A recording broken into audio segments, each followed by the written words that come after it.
Traoré, qui vient d'accoucher, fait partie des 8 femmes enceintes du service national des jeunes qui viennent de regagner leurs foyers respectifs.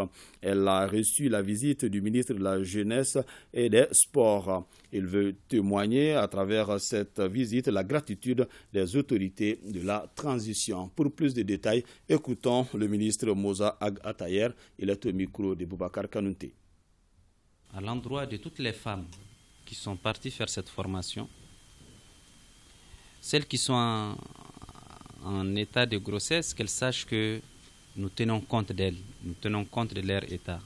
Cette formation, c'est pour le bien de tout le monde, pour se mettre au service du pays. Personne ne sera traité qu'en fonction de son état physique.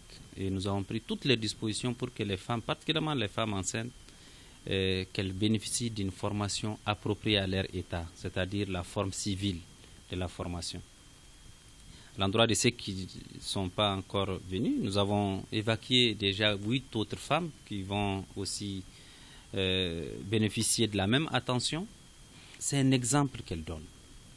Donc quand des femmes enceintes font la formation, qu'elles viennent accoucher, qu'elles se préparent à retourner, Mme Traoré a dit qu'elle se prépare dès que le temps sera venu pour son retour, elle va retourner finaliser sa formation.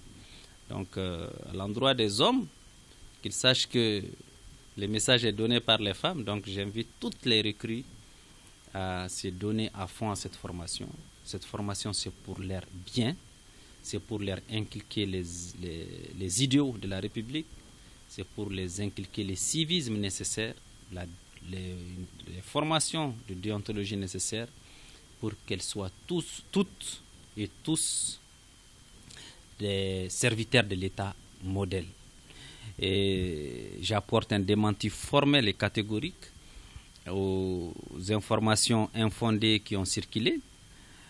Ces recrues, nous tenons à elles, nous tenons à ces jeunes femmes et à ces jeunes hommes parce que nous voulons qu'ils reviennent en bonne santé, qu'ils servent le pays. Oui, les conditions ne seront pas les mêmes. Madame Traoré, ce soir, elle est dans son salon. On ne peut pas lui donner un salon là-bas et ce n'est pas le but.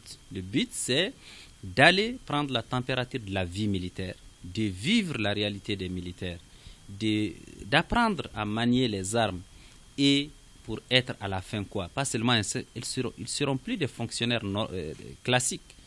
Ils seront des fonctionnaires qui auront appris aussi le métier des armes et qui seront des réservistes. Ces messages, c'est important que l'opinion nationale les sache.